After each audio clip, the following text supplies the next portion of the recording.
wabarakatuh. Perkenalkan, nama saya Yulita Butu dengan NIM D1B1201114.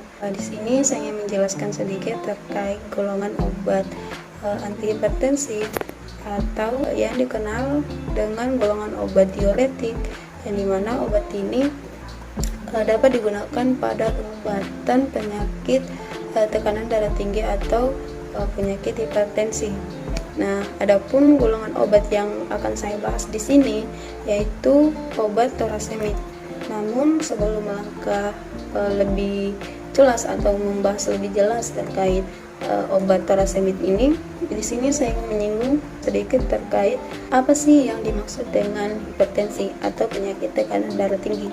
Jadi, hipertensi atau dengan istilah medis penyakit tekanan darah tinggi merupakan suatu kondisi tubuh ketika melewati batas normal tekanan darah tubuh yang telah ditetapkan.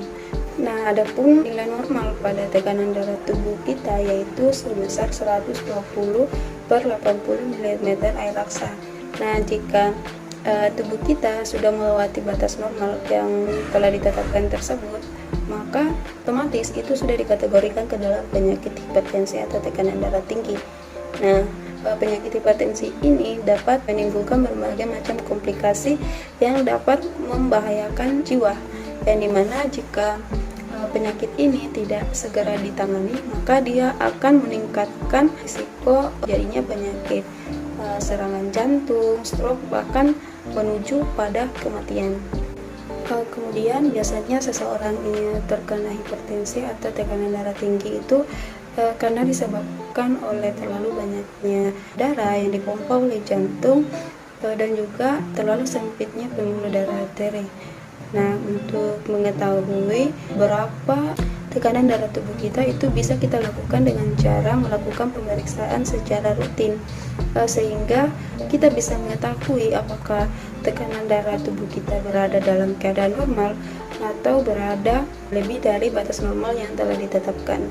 Nah, hal ini bertujuan atau bermanfaat agar kita bisa meminimalisir terjadinya penyakit hipertensi ini.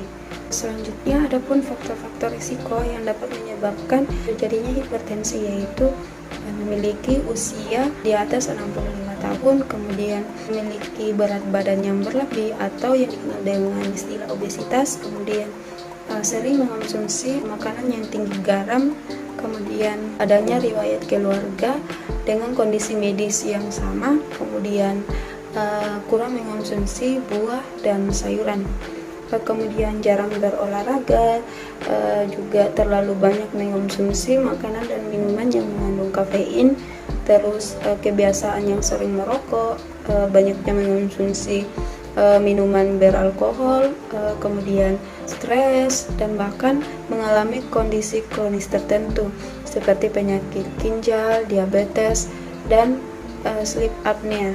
Nah, itulah sedikit gambaran terkait penyakit hipertensi atau tekanan darah tinggi. Selanjutnya kita masuk ke pembahasan lebih jelas terkait obat torasemid.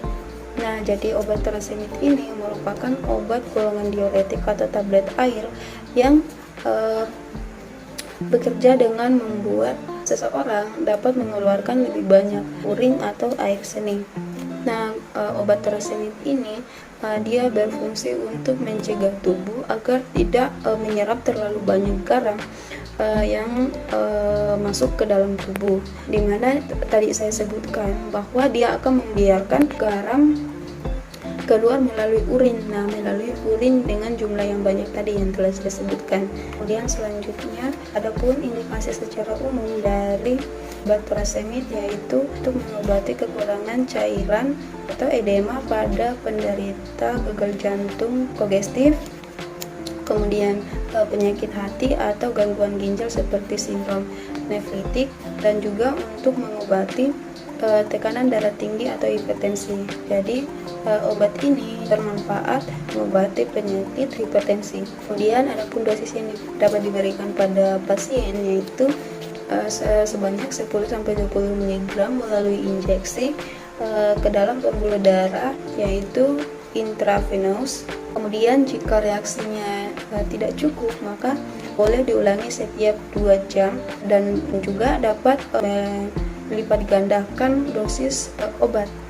Kemudian adapun dosis maksimum pada pemberian injeksi yaitu kurang atau sama dengan 200 mg per hari. Nah, untuk pemberian injeksi itu dosisnya tidak boleh lebih dari 200 mg per hari. Kemudian untuk pemberian oral itu dosisnya sebanyak 5-10 mg. Untuk pemberiannya itu hanya diberikan 1 kali dalam sehari.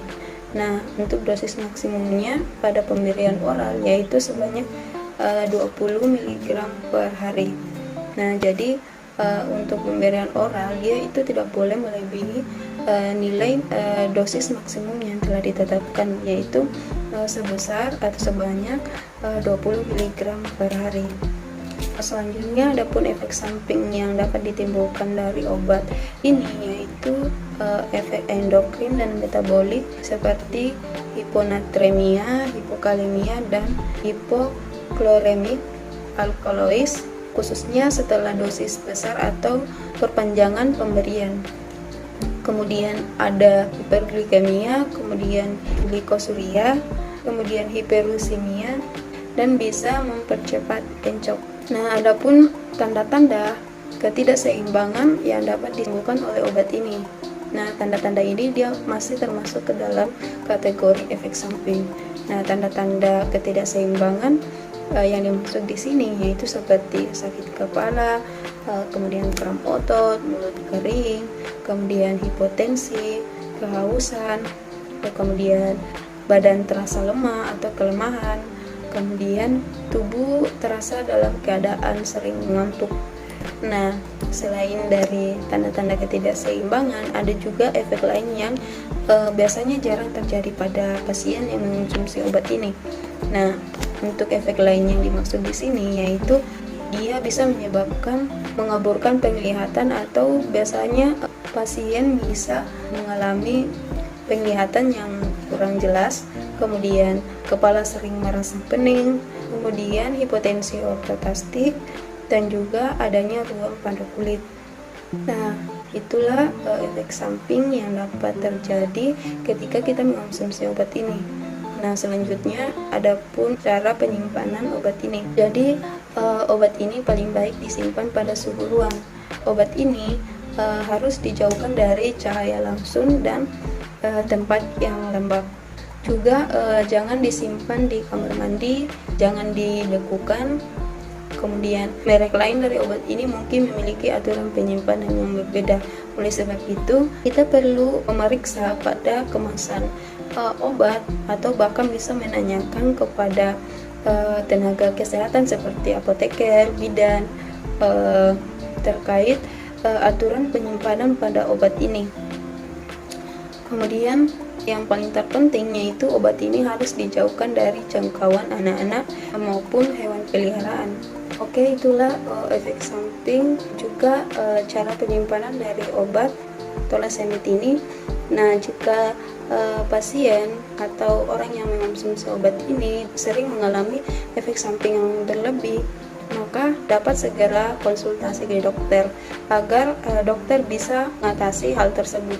Mungkin dengan cara dokter bisa mengurangi dosis obatnya sehingga obat yang dikonsumsi tidak terlalu memberikan efek samping yang berlebih pada pengguna atau pasien yang mengonsumsinya. Mungkin itulah sedikit penjelasan terkait golongan obat antihipertensi, yaitu obat tolasemid. Kurang dan lebihnya mohon dimaafkan. Sekian dari saya. Assalamualaikum warahmatullahi wabarakatuh.